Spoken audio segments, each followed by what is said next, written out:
Watch the Democrats, watch the media. You start to feel like they're rooting for coronavirus to spread. Sowing fear, panic, distrust. This is coming to a community near us? Is that what you're saying? It seems to be just absolutely inevitable. That's a chilling prognosis. The president said that this disease wouldn't make it here. Well, then it did. And then when it got here, it wasn't going to spread. Well, now it has. Wow, all the toilet paper sold out. I think very few people trust our government as being competent. And it's all really starts at the top. What does it say about the state of our politics? We can't even agree to work together on solving a virus that will attack all of us. Are we freaking out too much? Maybe we are. Maybe we aren't. So with the whole COVID-19 outbreak thing happening and the whole world going on lockdown, I found myself wondering, what does it feel like to be a person of color in a foreign land being on lockdown? You know? So I took to my Instagram, I think about a month ago, and I asked people if they would like to share with me their experiences, in fact with you guys, the experiences of being on lockdown and being black in a foreign land. So I found a couple of people who were willing enough to share their experiences, and that is what I'm going to be showcasing in this video. I'm not going to be discussing the COVID-19. So if you want to know more about the COVID-19, please visit the WHO website. This video is probably going to be demonetized, so the least you could do for me is subscribe to my channel, turn on the notification bell, and leave a like. If you guys have had a different experience, please share it with me in the comment section. I'm willing enough to listen to your opinion because your opinion matters. Hold on. Oh yeah, it's one of them. Hey, what's good? Yeah, I'm recording a video right now. Okay, relax. Oh, you like me to share it with you? Oh, okay, cool. No worries. Let's do it. Cool. Alright, Let's so start. yeah. So, my name is Ashley, and I'm just I don't know, I can't say I'm a content creator. I'm not even a YouTuber. Don't think I'm a YouTuber. I'm just someone who likes making videos. Okay, and I'm making a video about just the coronavirus situation, and the experiences of black people in relation to, you know, the coronavirus outbreak around Asia. The reason why I'm doing it is because just to spread awareness, generally. I feel like if people were to watch people that they can relate to, for example, if people were to watch, people that they can relate to, they'll probably listen more, and also for fun. You know? What about you? What's your name? My name is Jessica Brenda Swartz, and I am an English teacher in South Korea. I've been here for the past 2 years. I'm Russell. I'm in Bangkok, Thailand. I'm in Cyprus. Been here for like 4 years. I am currently in the Philippines.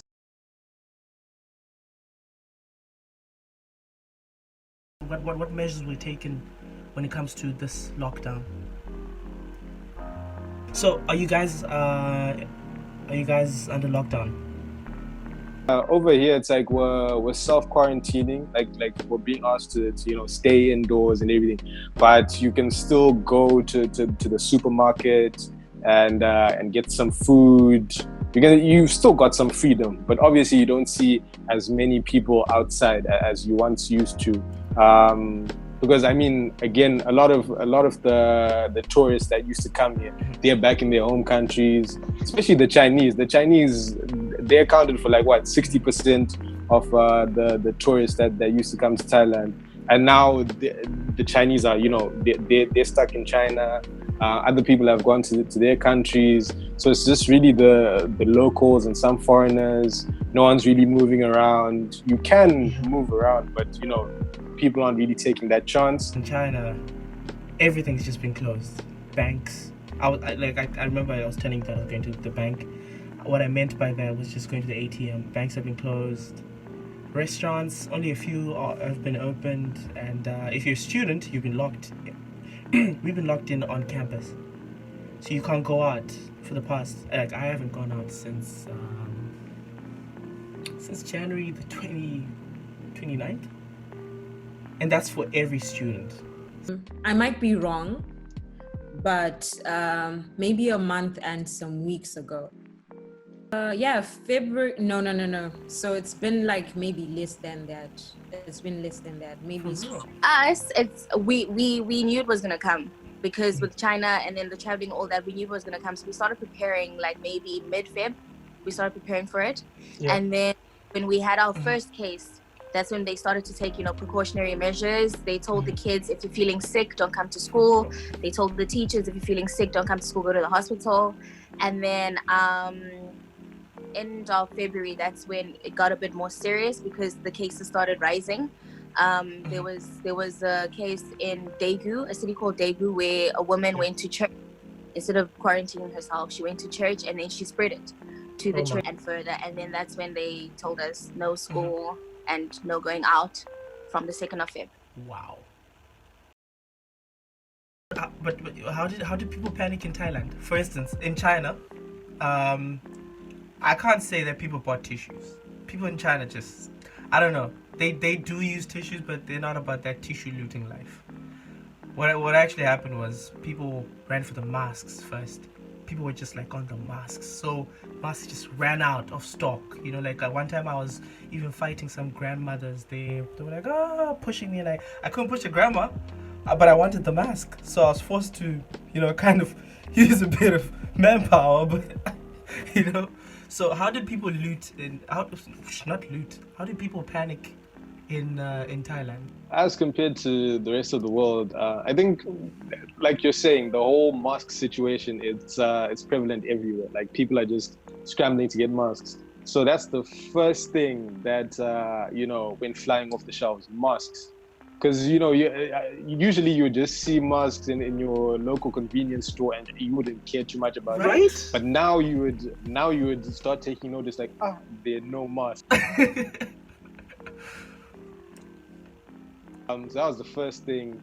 Then obviously alcohol, the hand sanitizer, the alcohol hand sanitizers, they were gone, and it progressed. Like people started stocking up on tissues. Like this side, people actually started stocking up on tissues. What? I thought you guys use that thingy. The bidet, right? Yeah, they the use the bidet. What's it called? Yeah. Bidet spray, yeah. Yeah, people do use the bidet spray, but I don't know, people just panic. Like, if they see that it's going on in other countries, they don't want to be left behind. They're like, why are people stocking up on tissues? Maybe we should do it as well. But yeah, they started stocking up on tissues, masks, hand sanitizers, sanitary wear. Like even in the women's section, like there were no sanitary pads. Yeah, for real. There was no shortage of toilet paper. I don't know what was happening, but the stock was just always there. So people were panic buying, but I don't know, the way that they handled it was also really good.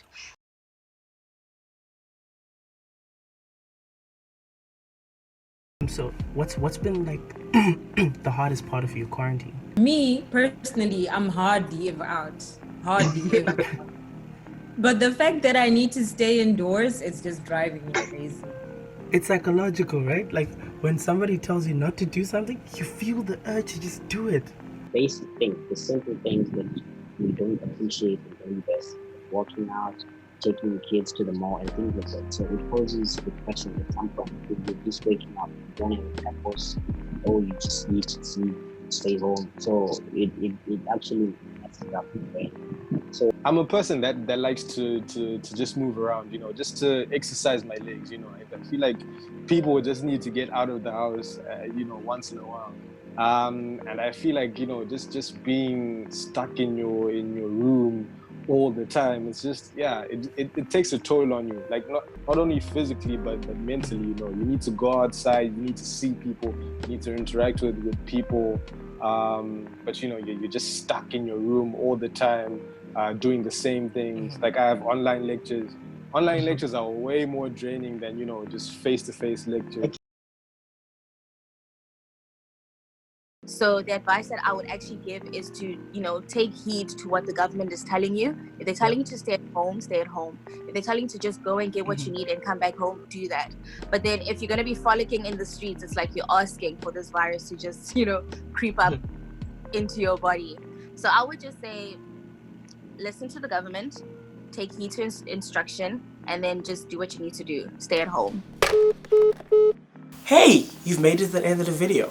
If you want to participate in these sort of videos, follow my Instagram stories or just follow me on Instagram. And if you want to get in contact with one of the people in this video and their wonderful works that they do, follow them below.